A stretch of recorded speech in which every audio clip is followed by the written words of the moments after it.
यानी हिंदी के एक नए एपिसोड में आपका स्वागत है। आज के इस एपिसोड में हम बात करने वाले हैं एक ऐसे विषय के ऊपर जिस पे बात होनी जरूरी है।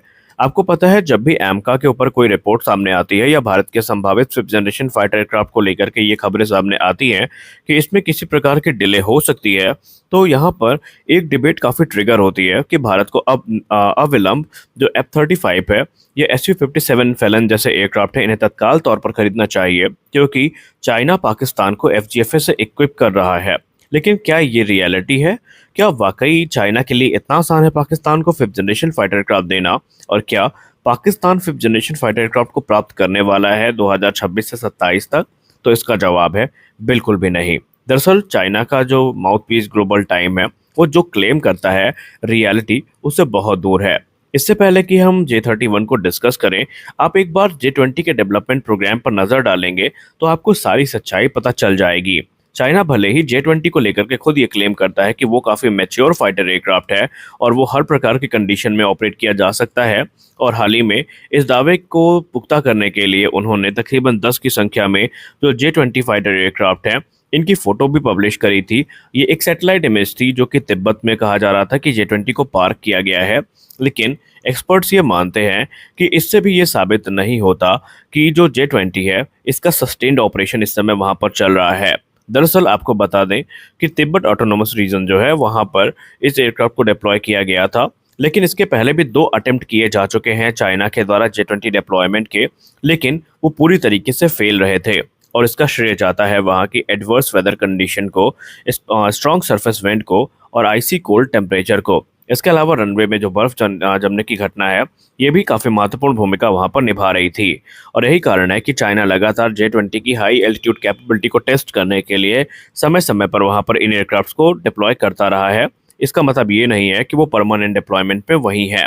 आपको बता दें कि चाइना इस समय अपने F-17 थंडर एक्सपेरिमेंट को लेकर के भी परेशान है, क्योंकि पाकिस्तान को टोपी पहनाने के लिए उन्होंने एक फोर्थ जनरेशन फाइटर एयरक्राफ्ट बना तो दिया, लेकिन अभी रिपोर्ट्स ये दावा करती हैं कि वो एयरक्राफ्ट खुद पाकिस्तान की रिक्वायरमेंट को पूरा करने में सक्षम नहीं है। और एक समय तो ऐसा आया था जब इस प्रोग्राम को एज अ फेलियर देखा जा रहा था। हालांकि अब इससे पहले कि मामला आगे बढ़ता, चाइना ने ऑलरेडी पाकिस्तान को J-10 दे दिए हैं, और एक पोटेंशियल ऑफर जो J-31 का है, ये भी अंडर डेवलपमेंट है, और इसको लेकर के पाकिस्तानी फूले नहीं समा रहे हैं। लेकिन आपको बता दें कि अभी J-31 को लेकर कोई टेक्निकल डिटेल सामने नहीं आई है, और इसमें हमको गेस करने में कोई बहुत मुश्किल भी नहीं होगी कि इसमें संभावित क्या क्या चीज़ें देखने को मिल सकती हैं। इसमें आपको वही एडवांस एसा रडार देखने को मिल सकते हैं, अलग अलग टाइप की एयर टू एयर मिसाइल्स देखने को मिल सकती है, एयर लॉन्च क्रूज मिसाइल देखने को मिल सकती है, या फिर हाइपरसोनिक एंटी शिपिंग मिसाइल जो है, ये भी देखने को मिल सकती हैं, जो कि यहाँ पर अक्सर दावा करता चाइना के द्वारा किया जाता रहा है। रिपोर्ट्स की बात करें तो यहाँ पर कहा जा रहा है कि इस एयरक्राफ्ट में हमें 9 हार्ड पॉइंट्स देखने को मिलेंगे, जिसमें से 4 हार्ड पॉइंट प्रत्येक विंग के अंदर रहेंगे और बाकी फ्यूजलाज के नीचे हमें देखने को मिल सकते हैं। इसके कॉम्बैट रेडियस की बात करें तो वो तकरीबन मैक्सिमम पेलोड के साथ 750 किलोमीटर का होने वाला है। एक सबसे इम्पोर्टेंट चीज़ ये है इसकी टाइम लाइन, कि क्या जिस टाइम लाइन में पाकिस्तान को डिलीवर किए जाने का क्लेम किया जा रहा है, ये प्रैक्टिकली पॉसिबल भी है। अगर हम रेफरेंस की बात करें तो खुद अमेरिकी वायुसेना को 20 वर्ष लगे थे जो क्वालिटी रिक्वायरमेंट से आईओसी कॉन्फ़िगरेशन पे पहुंचने के लिए, वो F-35 के केस में। अमेरिका जैसे देश को F-35 फाइटर एयरक्राफ्ट में तकरीबन 20 वर्षों का समय लग गया था इनिशियल ऑपरेशन क्लियरेंस प्राप्त करने का। और मान लेते हैं कि चाइना की एविएशन इंडस्ट्री बहुत ज़्यादा मजबूत है। हम ये भी मान लेते हैं कि चाइना के पास एक बड़ी प्रोडक्शन कैपेसिटी भी है, और हम ये भी मान लेते हैं कि वो तकरीबन 10 वर्षों के टाइम फ्रेम को कट डाउन कर भी लेते हैं, तब भी यहाँ पर J-31 हमें 2035 के पहले देखने को नहीं मिलेगा। तो सवाल ये उठता है कि क्या चाइना एक साथ अपनी और पाकिस्तान दोनों के रिक्वायरमेंट पूरा करेगा, या फिर ये हो सकता है कि चाइना एक साथ अपने वायुसेना के बेड़े में J-31 को शामिल करे और उसी लगातार पाकिस्तान को भी सप्लाई कर दे? बिल्कुल भी नहीं। चाइना इतना बेवकूफ़ भी नहीं है। चाइना पहले अपनी ज़रूरतों को पूरा करेगा और उसके बाद जो सरप्लस माल रहेगा वही पाकिस्तान को सप्लाई करेगा, क्योंकि हम सब जानते हैं कि चाइना हमेशा अपना बेनिफिट देखता है और वो फ्री में कोई चीज़ नहीं बांटता है। अब बात करें क्या भारतीय वायुसेना को चिंतित होना चाहिए, तो आप खुद अंदाज़ा लगाइए कि भारतीय वायुसेना के पास currently Sukhoi 30 MKI fighter aircraft हैं, जिन्हें सुपर सुखोई स्टैंडर्ड का अपग्रेड दिया जाना है, और ये एज अ मिनी बॉम्बर काम करते हैं।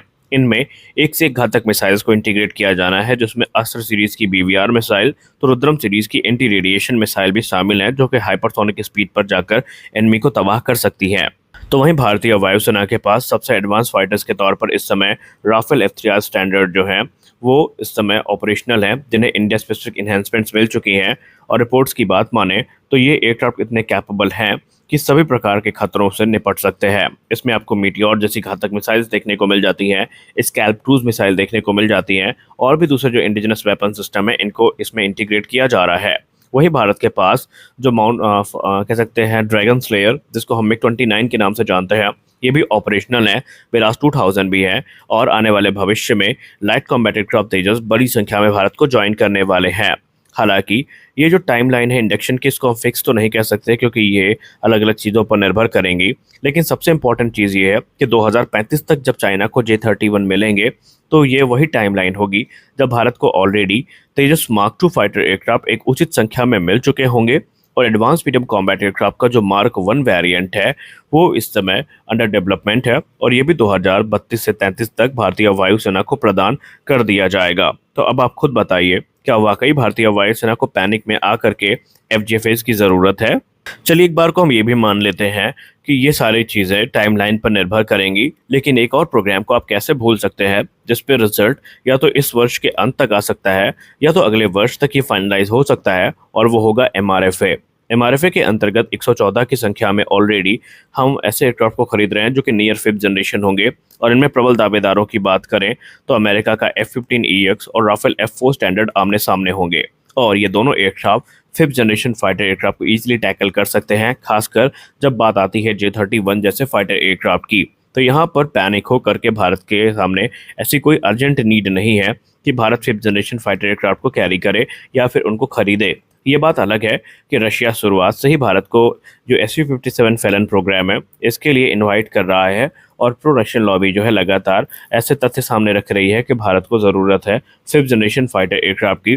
ज़रूरत भारत को इमीडिएटली तभी होती है जब चाइना पाकिस्तान को इक्विप करना शुरू कर दे, या फिर चाइना खुद बड़ी संख्या में जो डिप्लॉयमेंट है वो करना शुरू कर दे। और एक्सपर्ट्स ये मानते हैं कि फिलहाल भारत को एक चीज़ जो करनी चाहिए सबसे पहले वो ये है कि जो डिले का रवैया है इसको ख़त्म करके एक सीरियस टाइमलाइन को फॉलो करना चाहिए, और वो टाइमलाइन ऐसी हो जहाँ पर किसी प्रकार की कोई भी डिले एक्सपेक्ट ना की जा सके। तो ऐसे में भारत को कोई विदेशी फाइटर एयरक्राफ्ट खरीदने की ज़रूरत नहीं पड़ेगी जो कि FGFA हो। हम स्वदेशी तौर पर अपनी रिक्वायरमेंट को पूरा करने में पूरी तरीके से सक्षम होंगे। तो यहाँ पर स्पष्ट है कि भले ही चाइना का कितना भी दबाव हो, चाइना पाकिस्तान को कितना ही कोशिश करे एयरक्राफ्ट एक्सपोर्ट करने की, लेकिन ये चीज़ें 2035 के पहले नहीं हो पाएंगी। इसलिए भारत को पैनिक होकर के फिलहाल ऐसे कोई डिसीजन लेने की ज़रूरत नहीं है। हाँ, अगर भारतीय वायुसेना ये समझती है ज़रूरी है, तो भारतीय वायुसेना इसमें कुछ भी कर सकती है, क्योंकि हम सबसे अच्छा वो अपनी ज़रूरतों को समझते हैं। तो आज के इस वीडियो में बस इतना ही। मिलते हैं अगले वीडियो में कुछ अपडेट्स के साथ, तब तक के लिए जय हिंद।